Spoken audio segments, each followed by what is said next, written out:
Na aula de hoje, nós vamos falar um pouquinho sobre o preparo de alguns materiais de consumo e o preparo da roupa cirúrgica, tá? Vamos falar um pouquinho sobre os principais, né, os mais utilizados. Então, temos as escovinhas, né, aquelas escovas para unha, né? Então, a gente vai envolvê-las individualmente, né? Num envelope ou de papel crepado ou de algodão cru, né? Vai selar, vai fazer a etiqueta de identificação e vai encaminhar então para a esterilização em autoclave, né, no menor tempo possível. As ataduras de crepom ou de algodão ortopédico, né, vai ser separado também por tamanho, né, vai retirar, né, o invólucro, vai envolver cada unidade em ou papel grau cirúrgico ou papel crepado, vai identificar e selar da mesma maneira que os outros, encaminhado para autoclave, tá? Lembrando, então, que a atadura de algodão ortopédico ela é um pouco mais densa, né? De ser desenrolada e enrolada novamente, tá? Então, deixá-la ela meia fofa, de modo, então, para facilitar, então, a esterilização. As compressas cirúrgicas, né, que são utilizadas, então, tanto para curativos, tanto como utilizadas, então, para o campo operatório, né. Então, as compressas são aquele tecido, como se fosse aquelas fraldinhas usadas antigamente, né. Então, a gente chama de compressas, tá. Então, deve-se ter um cuidado bem especial com as compressas, tá.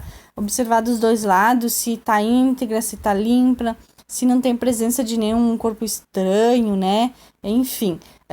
Se tiver bolinhas, cabelos, pelos, fiapos, o que for de corpo estranho, retirar sempre tudinho da compressa, né? Selecionar então as compressas que estão com sujidade, encaminhar à lavanderia. Se tiver alguma rasgada ou que não esteja íntegra, né?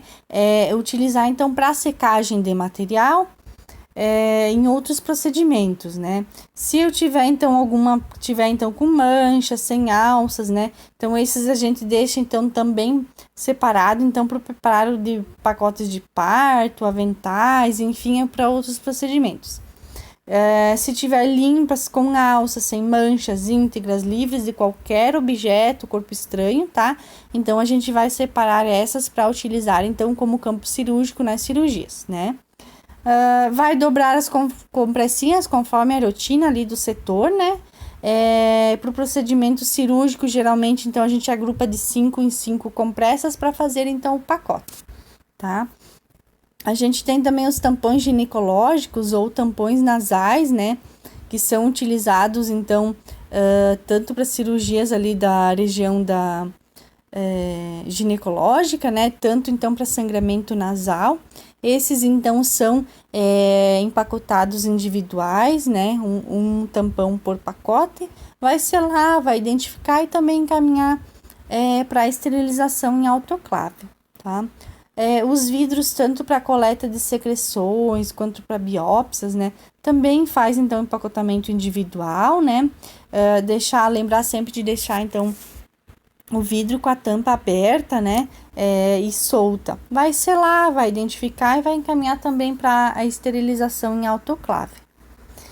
As roupas cirúrgicas também são separadas por tamanho, né, deve-se observar também rigorosamente os dois lados, né, ver se está íntegra, se está limpa, se não tem presença de nenhum corpo estranho, se tiver cabelo, bolinhas, pelos, enfim, né, retirar. Vai selecionar, então, as roupas com sujidade, encaminhar à lavanderia.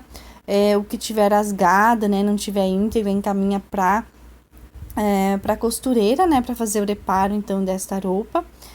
Se tiver alguma mancha, né, então, as roupas, então, manchadas, né, utiliza-se, então, esse tecido da roupa para, então, o empacotamento, né, furar bandejas ou, então, de procedimentos clínicos, né. As roupas que estiverem limpas, sem manchas, íntegras e livres, né, de qualquer corpo estranho, a gente vai separar, então, para cirurgias, né. Vai dobrar ali conforme a rotina, então, da instituição.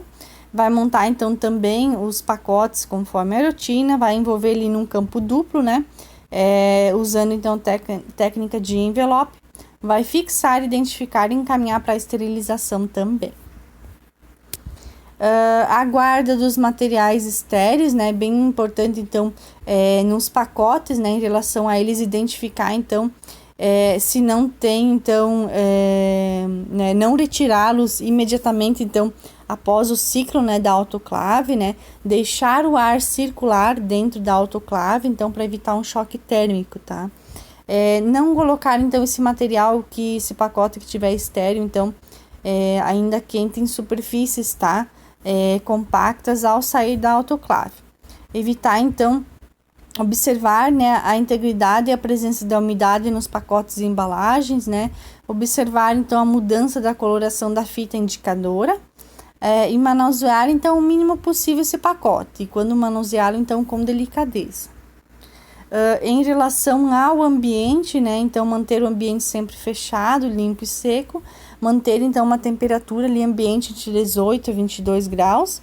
E restringir, né, o acesso né, de movimentação nessa sala, tá? Então, a sala de guardas de materiais é um ambiente, assim, que fica restrito, né? Não é todo mundo que entra. Em relação, então, à estocagem desses materiais, né? De preferência, então, prateleiras móveis em aço, né, inoxidável, que favorita ali a higienização e limpeza desse móvel. Usar, então, estantes que tenham cestos removíveis. Observar sempre a distância, né, do material, então, do piso, né, essas prateleiras devem ter, então, uma distância de no mínimo 30 centímetros e em relação ao teto, pelo menos 50 centímetros de distância, né? E estocar, então, separado dos materiais que não são estéreis. Quanto ao período, então, de estocagem, né, vai depender muito, então, do material que foi utilizado, então, do pacote, né, que foi utilizado, e conforme, então, a rotina ali da instituição, tá? Mas sempre cuidar, então, as condições adequadas de estocagem, manusear com cuidado, né? E observar sempre a integridade dessas embalagens. Agora, então, vamos falar um pouquinho sobre o processo, né? O controle de qualidade do processo de esterilização, tá? Que é realizado, então, através de indicadores químicos e biológicos e integradores químicos em autoclave, tá? Então, os indicadores e integradores, eles são usados para quê? Né? Para assegurar, então, que a real esterilidade, então, desses artigos que passaram pelo processo de esterilização. Então, a gente tem os indicadores químicos, tá? Que são, então, tiras de papéis impregnadas com tinta termocrômica, né? Que vão mudar, então, a cor quando expostas, então, a temperatura e em tempo suficiente, tá? Elas são classificadas em indicadores de processo e indicadores de esterilização. Então, os indicadores de processo, tá? Então, são usados, então, para evidenciar o funcionamento correto ou não, então, do equipamento, né? Porém, elas não vão testar se o material foi realmente esterilizado. Elas vão, então, identificar o funcionamento, se o processo foi realizado corretamente. Então, a gente tem nesses indicadores de processo, a gente tem indicadores internos e externos. Então, os externos, tá? Então, são testes que são fitas autoadesivas utilizadas, então, para diferenciar os pacotes processados dos não processados, tá? Ele é um indicador, né, visual que facilita, então, a detectação, né, de algum problema ali no equipamento, né, se houve falhas, enfim, e se esse pacote passou pelo processo de esterilização. Então, aqui nessa imagem, a gente tem uma fitinha do antes, né, com os risquinhos brancos, e do depois do processo de esterilização, né, ele muda a coloração. A gente tem essa fita, né, ela vai possuir, então, como eu falei, essas listrinhas mais claras, né, que vão se tornar, então, escuras após, então, o processo de esterilização. É assim que a gente identifica, então, qual pacote já passou pela esterilização. Como indicadores internos, né, a gente tem, então, os testes de Bowie-Dick, né, que são usados, então, para determinar a eficácia do sistema do vácuo na autoclave pré-vácuo, né. Ele foi desenvolvido, então, para detectar, então, bolhas de ar e avaliar a habilidade do equipamento, né, reduzir, então, o ar residual ali na câmara a um nível, então, suficiente para prevenir, então, a compactação da carga quando o vapor é introduzido após a eliminação do ar. Esse teste, então, ele é feito diariamente no primeiro ciclo do dia, né, da autoclave, e após o ciclo de aquecimento, que é antes, então, da primeira carga processada. Então, né, deve sempre seguir, então, todas as orientações ali do fabricante, né, e conforme, então, os protocolos e rotinas do setor. Então, esse teste, né, ele tem uma folha indicadora, né, que deve ser colocada, então, no interior de um pacote que vai ser esterilizado, né, com a câmera vazia, tá? Esse pacote, então, ele deve ser preparado utilizando-se, então, campos lavados ou dobrados, né, empilhado em uma altura de 25 a 28 centímetros. O indicador, ele vai mudar a cor, tá, após o ciclo completo, né, e evidenciando, então, a ausência de bolhas de ar, né, ali dentro. Se tiver presença, então, de área mais clara, vai indicar que eu tenho ar residual, tá? Então, dá para ver aqui nessa imagem que se eu tiver, então, uma presença nessas listas mais claras, eu tenho, então, um indicativo de que eu tinha bolhas de ar na minha autoclave e que o ciclo não foi correto. Temos também um indicador químico para vapor, né? Ele é uma tira, então, composta por substâncias químicas que vão reagir às condições do processo, né? Ele vai oferecer, então, uma resposta através nítida, né? E através da mudança da coloração da fita. Ele vai monitorar, então, a pressão do vapor saturado no interior dos pacotes e vai assegurar, então, a exposição dos artigos às condições mínimas de tempo e temperatura. Ele é utilizado em cada pacote, então, todo pacote que eu pôr para esterilizar, ele vai ter uma tira de indicador químico dentro, tá? Nós temos... Então, a gente acabou de falar dos indicadores de processo, né? Que é para ver se o processo de esterilização está correndo adequadamente.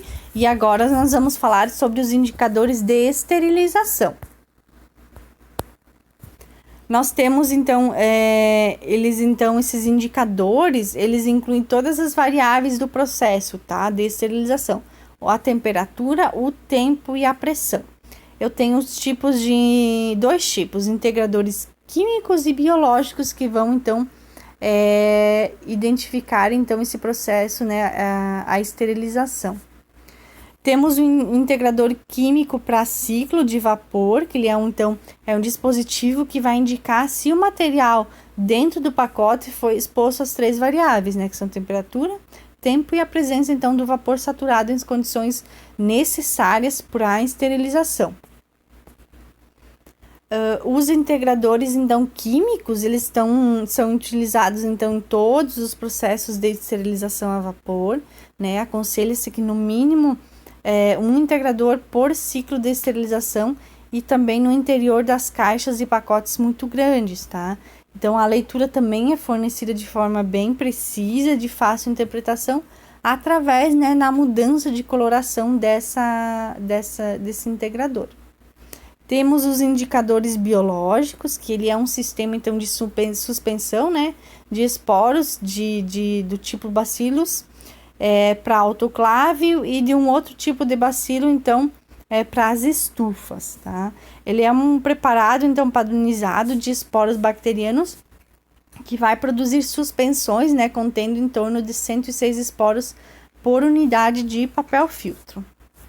Então, ele é um único meio capaz de assegurar que todas as condições de esterilização foram adequadas, tá? Porque, então, esses micro-organismos testados, tá? Ele, após a aplicação, se vai ter ou não o crescimento dele. Então, ele é utilizado diariamente, né? Para validar, então, os equipamentos de esterilização após aquele teste do Ball e Dick, tá? Se ficar alguma dúvida quanto, então, a esses processos de esterilização, né, e eu estou à disposição, tá? Bons estudos e abraços.